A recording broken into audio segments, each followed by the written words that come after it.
Toto je suverénne najstarší rum, aký som kedy mal v poháriku. Normálne sa mi zvýšil tep. Ahoj, dnes mám v poháriku rum, ktorý bol vyrobený pred 200 rokmi. Áno, počuješ správne, tento rum bol vyrobený v roku 1834 na Jamajke. A len tak pre kontext, v roku 1834 bola napríklad zrušená španielská inkvizícia, na území Britského kráľovstva bolo zrušené otroctvo, na našom území vládli Habsburgovci. Presne v tom roku bol vyrobený aj tento rum. Čo sa týka jeho pôvodu alebo nejakých detailnejších informácií, tie vôbec nie sú známe. V tomto období ešte rumové destilérie vôbec neboli na takej úrovni, ako sú teraz. Nehovoriac o tom, že vtedy vôbec neriešili ani nejaký marketing ich vlastnej značky. Jediné, čo o tomto rume vieme je, že bol naplnený spoločnosťou Billows & Company, ktorá sídlila v New Yorku a venovala sa kúpe a predaju rumu, whisky, ale aj vína. Dalo by sa povedať, že to bol taký prehistorický independent bottler. Celú fľašu tohto rumu kúpil Macej Kosovský, šéf poľskej spoločnosti Wealth Solutions, ktorá vlastní aj The Colors of Rum. Ja som veľmi rád, že sa mi dostala takáto možnosť ochutnať vzorku z tohto rumu. Macej ju totiž poslal môjmu šéfovi Andrejovi, no a ten sa o ňu podelil aj so mnou, za čo mu veľmi pekne ďakujem. Tak teda poďme to otvoriť. Fľaštička je vlastne uzatvorená takým, dúfam, že mi to preostrilo teraz, je uzatvorená takým voskom ako keby, tak sa ho pokúsim dať dole. OK, na toto budem potrebovať nožík.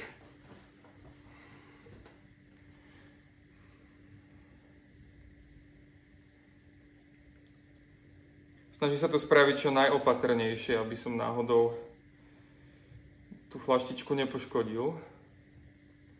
Dobre, skúsme to asi otvoriť. OK, stále nie. A? OK, vrchná časť zišla dole. Ok. Normálne mám zvýšený tep. Vosk z fľašky som dal dole, tak môžem teda naliať.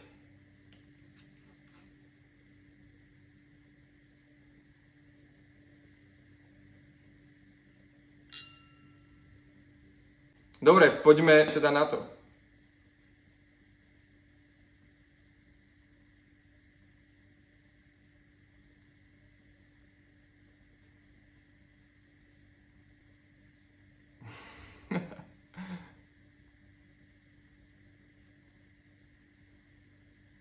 Akože sranda je, že na nose je tam naozaj cítiť Jamajku. Ja by som normálne povedal na slepé ovoňanie taký nízkoesterový Clarendon.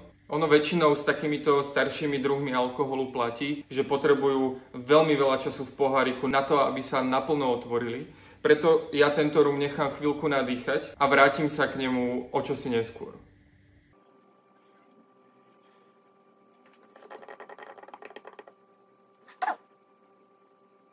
Dobre, dal som tomuto rumu nejakých 20 minút približne. Myslím si, že by si zaslúžil aj viac. V tej vôni stále zostávajú také ľahké, ale naozaj, že iba ľahučké esterové tóny.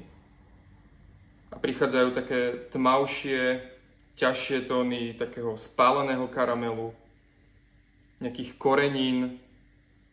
Ja by som povedal, že až trošku také magy, možno nejaké staré, také spráchnivé drevo. Aj keď nemáme presný údaj o veku tohto rumu, myslím tým, ako dlho ležal v nejakom súde. Podľa všetkého bol nejakú dobu iba v demižóne, sklenenom demižóne. Podľa meraní má tento rum približne 41%. Poďme to teda ochutnať.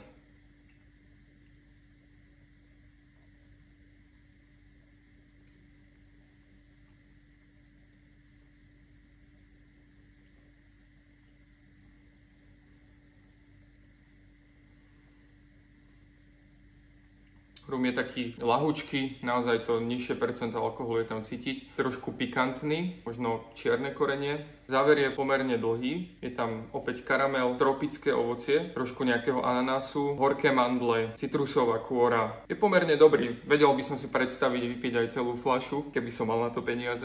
Naozaj je to skvelá skúsenosť ochutnať takto starý rum.